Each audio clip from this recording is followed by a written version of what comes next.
Hey guys, welcome back to Rachel Reads. My name is Rachel. I love to read and write Christian fiction. And happy late Thanksgiving, and this is the Country Blessing book tag. So I know it is past Thanksgiving the day this is being posted, but we always have time to be thankful and thank God for what He's brought us through, for what He's done, or even just for being God. So happy Thanksgiving. Comment down below something you're thankful for. And I'm doing the Count Your Blessings book tag. I've seen Book Lover made it to this, and I know Tales and Treats with Tay did this, so I did want to mention that. And yeah, I just thought I'd go ahead and do it since it's around Thanksgiving and just a very good, happy, thankful time. So let's go ahead and get started with the tag. Prompt number 1 is count them one by one. Go ahead and try to count them. So I did do my best to count my books, and I ended up somewhere between 160 to 165. Somewhere in that area. There's about 70, a little over 70 on this, on these 4 shelves. So there's that, and then I have more. A lot of them are like middle grade children's books or doubles. So totally I have around 160, but on these is about 70. Prompt number 2, life-changing books. What are some books that changed you or profoundly impacted you in a positive way? So obviously the Bible, that obviously changes people when they read it, and I think it's something very inspiring. And I'm constantly challenged by it and challenged to see more and to understand what God is trying to tell me through it. And so yeah, there's definitely that. And for a nonfiction book, I do want to say Live Fearless by Sadie Robertson. I read this a while back, and out of her 2 nonfiction books I have read, I think this one is my favorite. So for nonfiction, this one definitely has done some stuff for me, which I do appreciate. But Nadine Brandes' Out of Time series truly has challenged my faith and has built my faith. I've read many fiction books, but I will say this one has definitely challenged me the most, and it still continues to challenge me every time I read it. And I highly appreciate all the faith she wrote in here, so I do recommend this book, as well as just love it so much. Prompt number 3, special editions.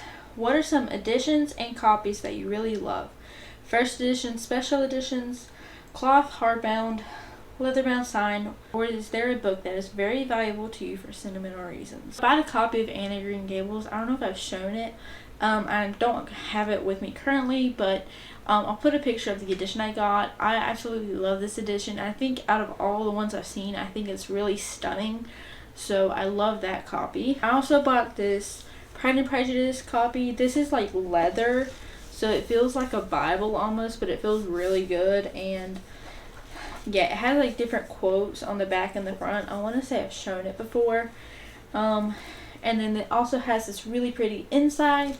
So yeah, this is a special edition of Pride and Prejudice, but it's so pretty and I really love it. For another book that is really special to me is Castle of Refuge by Melanie Dickerson. This was the first book I bought for myself when I got back into reading. And so for that, it is really special to me because it's the first book I bought with my own money. And I literally kept it on my nightstand for so long until I got a bookshelf, just because it was like the only book I owned. And I reread this one time after I bought it. But yeah, this is really special to me just because it was one of the first books I bought. And I know it's just material, but when you kind of like buy your first book like that, it does become a little bit more special to you. So I will say this book. And then 2 more books that are a bit special to me. One is Lifelike by Lynette Easton. I got this book last year, and one reason it's very special to me is because I actually found it at a thrift store a few days after I had read it and finished it, and I was like so shocked because it was pretty brand new. I want to say that was the year it came out. Yes, I bought it the year it came out, like a few months later, and I thought it was so cool to find it after having read it. But another reason it's special is because even though I got it for like 50 cents, there's a signed book plate in there. And I think that's so cool. I mean, I found it at a thrift store, and there's a signed book plate in this book. So that is also special just because it's so interesting where you find. Another book that is sort of signed, The Looking Glass Illusion by Sarah Ella. I say it's sort of signed because I have a signed book plate.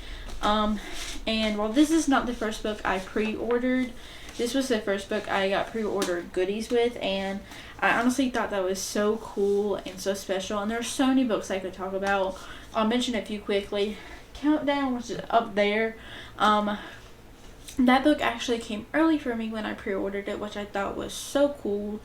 And then Wistress, which is down here, was the first book I ever pre-ordered, and that was really special to me just because I had loved Nadine Brandes for so long, and then pre-ordering your book was so special. So I mean, a lot of my books are sentimental to me, but like, I don't know if I could rank them sentimentally, but yeah, a lot of them are special, really cool. Number 4, gifted books. Books you love that others have gifted to you. I have been gifted many books since I've gotten back into reading, but some of the main ones I can think about.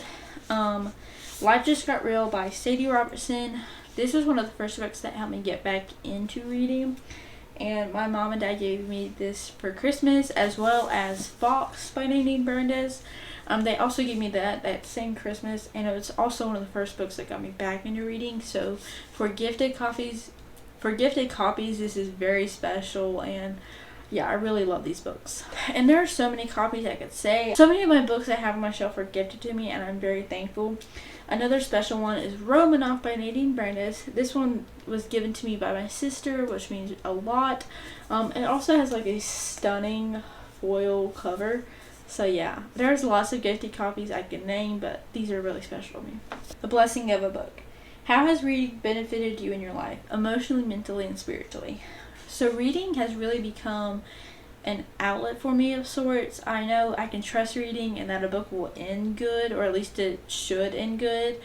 But at the same time, it has blessed me because it gives me inspiration and it gives me ideas, and so many books have taught me different lessons.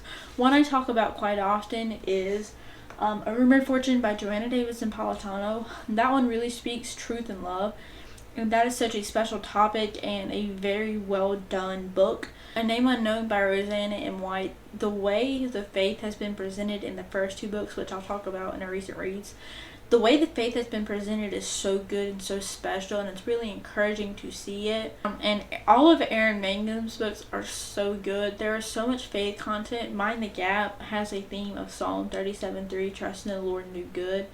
That's not the whole verse, but that's really the theme of it, because when you don't know what else to do sometimes as a Christian, sometimes you just have to trust God and then do good, which is all over the Bible. By doing good is just doing God's commandments, doing what God asks of us to do, and that's something really important to know. And there are many lessons in different books, so yeah, reading's just been really good for me because it's something I love. It's a hobby. It gets me off my phone, obviously, but like, it's just so special because there's so many stories, and you know, these people are writers. They create, and that is such a blessing because we were created, and now we get to create and inspire others.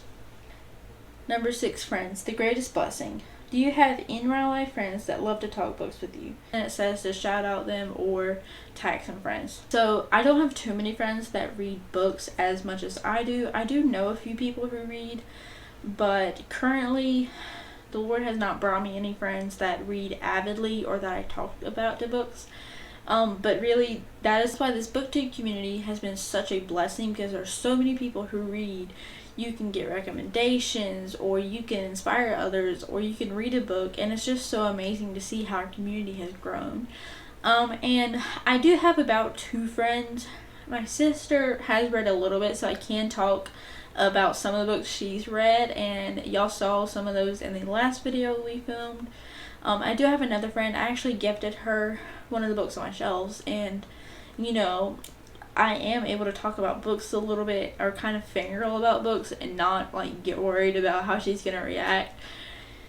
So God has really blessed me with that, as well as my parents. They are okay if I kind of rant about a book a little bit, and I'm very thankful for them. But yeah, the booktube community is really a blessing as well, just because you know, you can get recommendations, or know to stay away from a book, or just these different things that are so helpful. But you can also recommend books, and you can put your input to it, and I think that's just so awesome that we have such a community. And for the end of today's video, I'm not gonna tag anyone just because I don't know who has and hasn't done it. But if you've been waiting to do it or don't want to do it because of Thanksgiving, just go ahead and do it.